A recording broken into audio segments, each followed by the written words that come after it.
Hey, hi everyone. Thanks people for being here. Again, I'm really sorry. I know it's Saturday and weekends are always personal, but thank you so much for being on this call. And I promise I'll wrap it up as soon as possible. And so I just wanted to tell you that why we needed to have this call today. So you people have been doing really great. Your content is shooting up, at least in the project communities that you are writing for. So the Medusa maintainer has been complimenting your work a lot. Kevin, your work has been really liked by the Boxy creator. Bhumi has been one of the best creators we have for the listicle articles. So slowly, the work you have been doing is getting recognized by a lot of people, not just in our communities, but wherever your content is shared. Even we got some amount of appreciation from possibly Hacker Noor as well. So yeah, that's all because of you people. So thank you so much. But what's been happening is that your work, where you are putting so much of efforts, we understand it, but it's not getting scaled up. We are not able to scale it up alone. So there we need your help. You have been writing good content, but with all that is happening with the digital marketing space shooting up, it's not just enough to write good content. So we'll see how we can market it, and the best way to right now market your content is to pick some SEO tricks here and there and fulfill them. So what I have thought about is that we'll create a basic SEO checklist for creators, some just 5 or 6 pointers, and we want you to embed them in your work. So right now what happens is that you send your content to us or you write it on Aviyel, and then sometimes we share the feedback. Sometimes it's so good that we just publish it. You know the process very well, and we'll keep doing that. But let's add the checklist after you are done writing. So once you are done writing, just take 10 minutes to do the changes that we'll be talking about today and share it with us.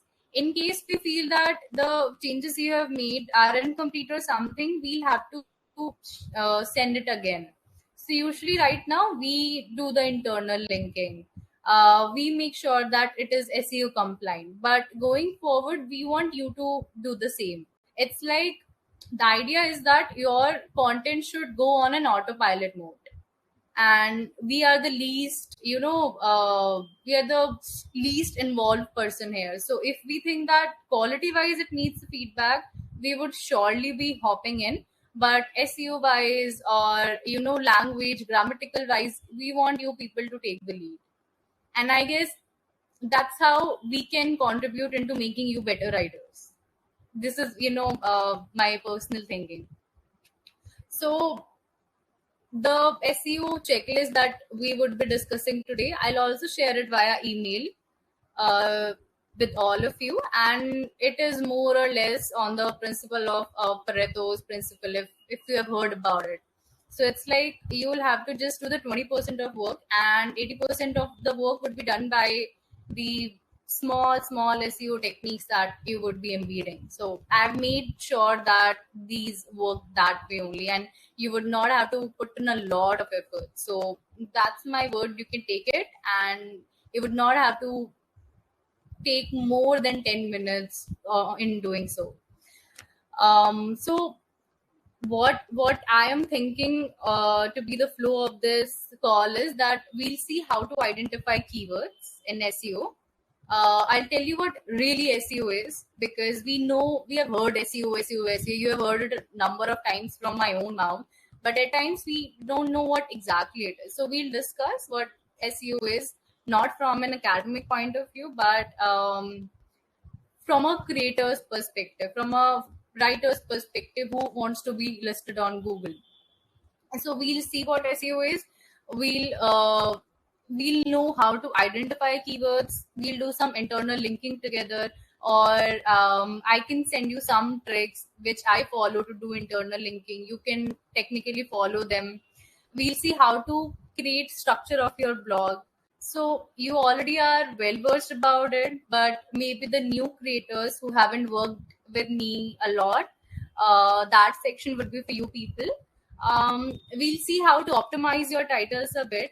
Right now, what happens is that we send you out titles and you use them, but we want you to be creative as well. So it's like if we are just sending you what is, let's say, XYZ, or what is headless in the e-commerce space, or what is SML Jackson. You can be creative. You can go ahead with everything you need to know about SML Jackson or the A to Z of SAML API. So think about the headings, be creative, because we want to be minimally involved with your creative thoughts and maximally involved with the quality process.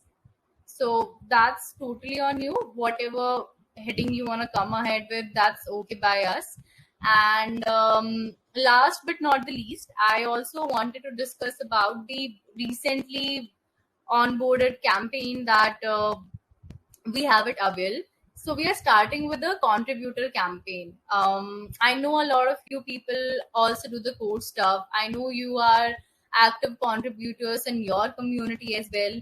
So in case you are looking to scale your portfolio from creative writers or technical writers to contributors to these project contributors that you are writing about, we can do that as well. So we'll take it in the last as soon as our priority of the day is completed. So what I'm thinking is that I edited some content a while ago.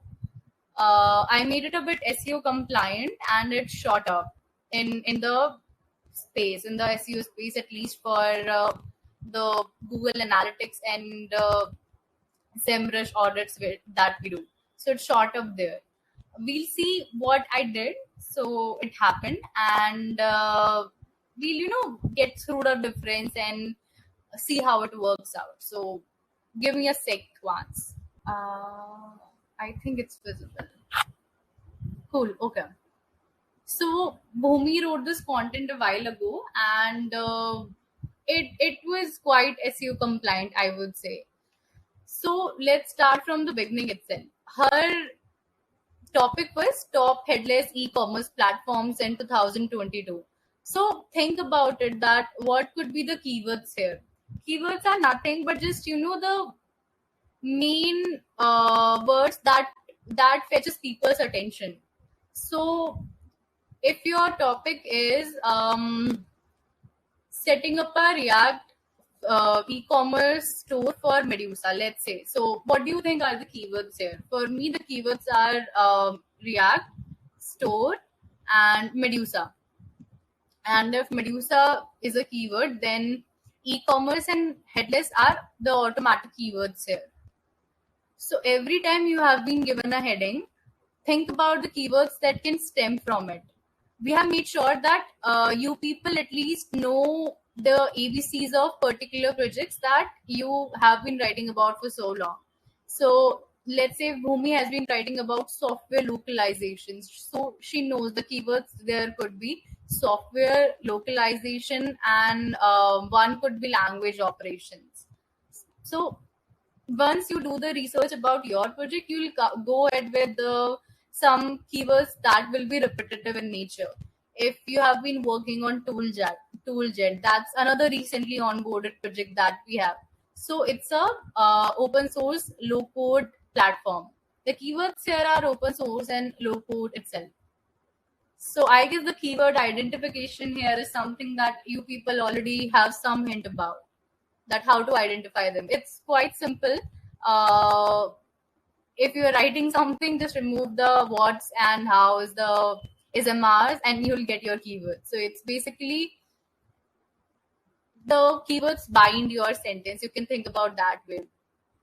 For example, if you see the first line here itself, in the 21st century, e-commerce has achieved its pinnacle, especially after the pandemic. So here, the keyword is e-commerce. That's how you identify your keywords. Another example could be how to create a markdown file in Dogsy.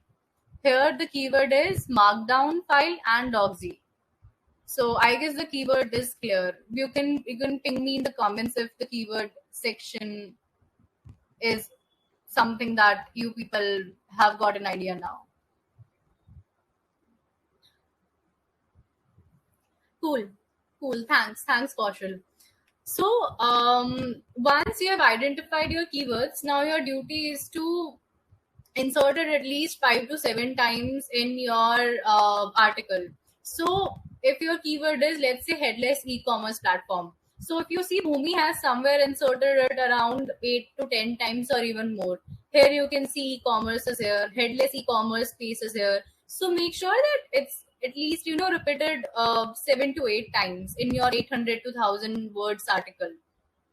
That's how Google will be able to detect you. I'll anyway send these guidelines to you via mail. Some of you already know them. I've discussed it a lot and a number of times, but it's always better to go through them once because this is something really crucial. Some of you have been doing it, some of you haven't been doing it yet. So please make sure to embed your keyword at least 5 to 7 times. And yeah, that should be fine. Rest is something on us. So we'll take care of it. Once you have decided on your keyword, once you have started embedding it, make sure to use as much as internal linking as possible. So suppose Mumi was writing about something and she inserted some stats are a very proven way to not only increase the quality of your content, but getting it listed on search engines as well. So she did it here. She has pulled one stat here, and I guess she has pulled another stat here. So she pulled around 3-4 stats in the whole article. That works for her. Maybe if you are writing about a how-to guide, stats might not look very good. But if you're writing something generic, let's say if you're writing about authentication or cybersecurity, outside of Aviyel, then I guess it's fine. You can pull out as many stats as possible. If you're writing about maybe REST API, partially your topic was somewhere around APIs. So APIs, to define APIs as stat would look really cool.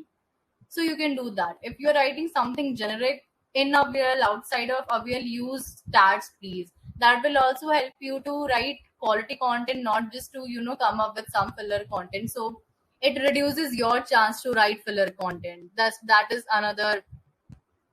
is my another idea, that why I put so much stats in whatever I write.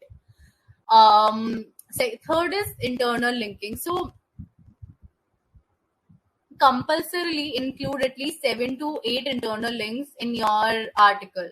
So what I usually do is, let's say this article talks about Medusa. Medusa is this is a listicle, and the main idea is to introduce readers to Medusa. Or let's say if you are writing about how to test your documentation with Dogsy. So what I usually do is I'll go to the search bar at Aviyel and I'll start writing about my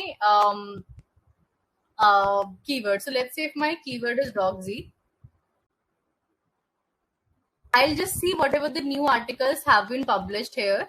I'll see if some of them matches my keyword. So suppose if my article was how to test a documentation with Dogsy. So I know Dogsy. I have inserted something around Markdown and Dogsy, so I can use Chandrika's article here. If some line in my article says that Dogsy is MDX built and it is also powered by Gatsby, so I'll link Chandrika's article there itself. I can also use Success's article here because it talks about technical documentation. Wherever you'll include the line Dogsy is used by developers across the world to test their documents, let's say. You can use SES's article to internal. So this is very important. This is maybe the first most crucial thing that I take care of when I am writing some content. So do it. This is compulsory. If we are not if we are not able to get at least 5 or 7 internal links in your article, we'll have to return it back to you. So make sure that it's done. It's very important. If you know, if you think from my perspective or an editor's perspective, then after the quality check, this is the second thing I usually think about.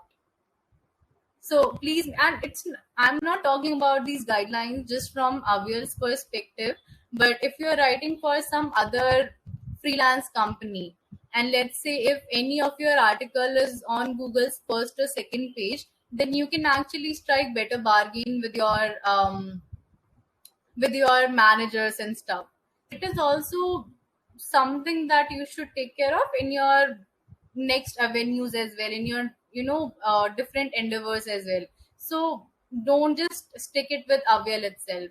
We are just a practice ground for you people.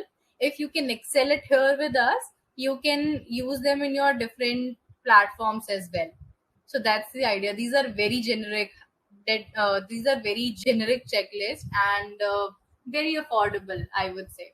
So internal linking is clear to everyone. This is a trick that I follow. Another trick could be if you have something like Dogsy is used by developers across the world to test documentation. So this is one idea. Another could be that you are internal linking every Dogsy blog to your article. But I find this one easy, so I do that. Else you can also go to Dogsy's site, see whatever blog or whatever dog they have mentioned and use it. So it's up to you. This is something I do so that we can also help other articles to shoot up. So I guess that's clear. Let me know if I should move ahead, or do you have any question around it? Uh, cool. So yeah, I guess it's clear. I'll still wait for a minute if you people have any question here.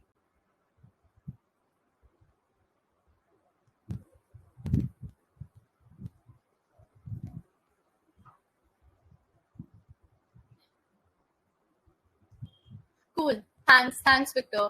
Just don't think of it like a one to all session, because it's not. So keep thinking in the comment section. Let me know about your thoughts if there is something that's not clear, or if you have any doubt regarding any pointer, if you don't know how to do particular stuff. So just let me know. It's fine. It's a very ad hoc session. um, the people that haven't yet worked with me, and if it's the first time that you have been meeting me, so please understand it that these sessions are just ad hoc ones that we do, and you do not have to think that it's some formal workshop and you would just be hearing people. So go ahead, shoot your thoughts in the comment section, and that would actually help me to make you feel more comfortable with all of these guidelines and the whole thought process. So please go ahead, please put it out in the comments. Cool. So, yeah, I guess this is done. Again, I'm reiterating it. If you're not able to see 7 or 8 internal linking in your article, we might have to send it back, because we do not have the bandwidth to edit each and every article SEO wise that we get. So it's imperative for us if you can do that. Apart from it, the third thing I wanted to discuss is the structure of a blog, that how to basically structure your blog. uh, I think this is a very well structured blog if you think from my perspective, because Bhumi has here written a lot of headings. So make sure that even if you're writing any how to guide, like how to test your API or how to build XYZ with Boxy, so make sure that you are at least using 3 or 4 kind of headings.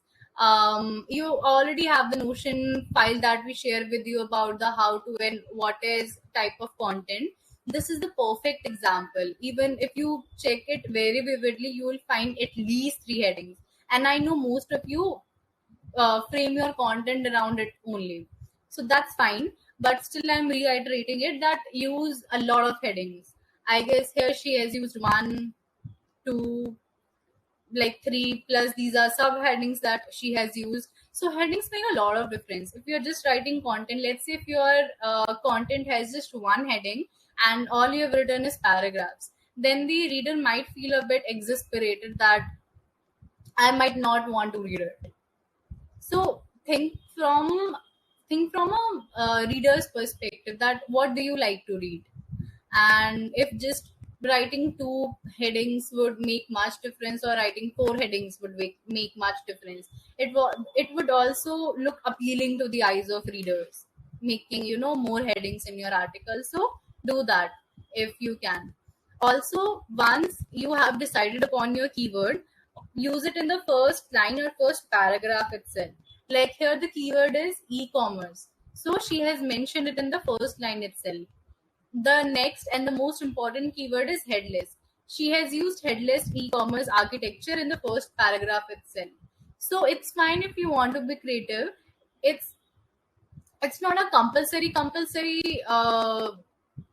checklist, but make sure that if you do this will help us a lot, and this would help your content a lot. So if you can insert the primary keyword in your first paragraph or first line itself, it works. It totally works for us. And make sure to also internal link as well. So every important keyword should be internally linked. Cool. Also, do not restrict yourself to just internal linking. So let's suppose if we are writing here about Shopify, then she had made sure to external link Shopify with its website. This is another stat she took from Shopify. She internal linked it. Also, suppose if you're writing something, let's say if you're writing about Shopify plus a CMS, and you think CMS is something that we would have written about, so search it in the section here itself. You'll find something regarding CMS. Here it is, because I was researching it. So if you see, here is CMS. um Here is CMS itself. So the other keywords that you're writing about, not just the primary keywords one, even the secondary keywords, or even some important words that you think are suitable, are technically sound, exploit them by internal linking them. So we know you might not have time to go through each and every article that we have. You might not know if we have written a lot about CMSs, or let's say a lot about e-commerce space. So just search it on the section itself. Use the first or second content itself. If you cannot find one, then that's on us. We'll internal link. We'll find a way. But your job is to do the 70% of the work, and rest 30% we'll take care. So yeah, these are about the guidelines I wanted to discuss. In the end, once you have written everything, a conclusion is very important. So you know that we also prefer a CTA in the end, where you are talking about, hey, this is Medusa, and here it is Medusa's blog, Medusa's documentation. So do that. Initiate an open conversation in the end, like she has done it, that I pick Medusa for my headless e-commerce needs. What would you pick? Tell me in the comment section. So keep the conversation open ended. Do a conclusion that why Bhumi picked Medusa over other platforms. She concised everything into 5 or 7 lines, and in the end, you can always internal link your project's contributor roadmap in the end.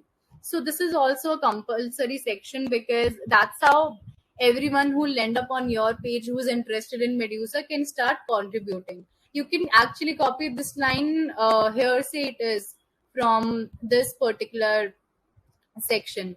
You can remove the Medusa and use any other project working on. So same line. If you are an open source contributor looking to contribute to Boxy, I'd suggest you to check out the Boxy contributor roadmap guide and linking it here. Similarly for Dogsy, similarly for TypeSense, whichever article, whichever project you are working on, please make sure to end your article with this line, with the contributor roadmap itself. So it's very imperative. Please do that. Just wait for a sec, please. Cool. So I think we are clear. I do not have any question in my comment section. Yeah, that's all I wanted to discuss. The main idea is that you are kind of cognizant about the keywords. Like if you see in this section itself, then get Candy's one keyword. She has internal link. That e-commerce platform is another keyword. Laurel PHP could be another keyword. RESTful API is another keyword. Open API, Laravel developers. So these are keywords, but you do not have to link each and every keyword. Just see which keyword we have at our platform. So I know API we have at our platform. Get Candy, she has external linked it, so be cognizant about it as well. I know this might sound a bit heavy right now since you have just started out, but maybe from the third or fourth content itself you'll get it. I promise you'll get it. Also, yeah, again I'm reiterating it, make sure at least you have 5 to 7 internal links. And yeah, that's about it. I also wanted to discuss about the contributing with Aviyel campaign. A lot of you already know about it. We have been in touch with some of you. So just to give you a heads up, most of you are not just writers but contributors as well, who have been contributing in open source projects for a while now. I know that some of you have contributed to Medusa, some of you have contributed to Boxy and Chatwood. That's been happening for a while. So, in case you are interested in not just doing, in case you are interested just doing the creator, the writing contribution, but the code contributions as well, so we have some openings here. And I guess we have incentivized some reward system for the same. And once you show some of your interest, we can, sit, we can talk. The community team would take a lead, they're taking a lead in the contribution campaign here, and they'll let you know if there are any incentives available, how to move ahead, what is at stake here. So they might be able to guide you more. What I'll do is that after the call, I'll be summarizing everything that we have discussed today on the email, and I'll be also sending you a type form where you can show your interest if you are into code contributions and not just content contributions. So it would be really great if you can fill the type form. It's just a formality, and someone from the community team would be in touch with you. Again, the idea is we all kind of follow the Pareto principle, that whatever you do it 20%, but you get the benefits of another 80%. At least this is the idea of working with me or working with the community team. So I'll share the type form with you over email, and let me know about your thoughts. Let me know what works out for you. If you are interested but you have some blockers, then you can always schedule a call through my Calendly, and we can talk about it, about content, about contribution, wherever you people have blockers. So surely we can move ahead with it. Any questions, anything that you wanted to talk about? Victor, I can see your question. Recommended number of external links. So I feel 5 to 7 are enough. I usually put around 10, but as a starter, five to seven are enough. Rest we'll take care. And maybe in coming 2 or 3 months, once you have excelled at it, we'll we might be able to take this forward in terms of intermediate guidelines rather than beginner or basic ones. So yeah, we'll do that. Any question as of now? Yeah, cool then. So I'm gonna end the session. Thank you, Victor, for being here. And you have no idea how much regret I had to, make you sit here on your Saturday. So I am really sorry. I apologize again for it. And yeah, I look forward to reading more of your content then. Cool. Thanks, Bhumi. So I'll wait for another 1 or 2 minutes. Let me know if you have any question in the comment section. Cool, then I'll conclude the session then. Thank you so much. Thank you so much for being here. Bye. Happy weekend. Happy Sunday.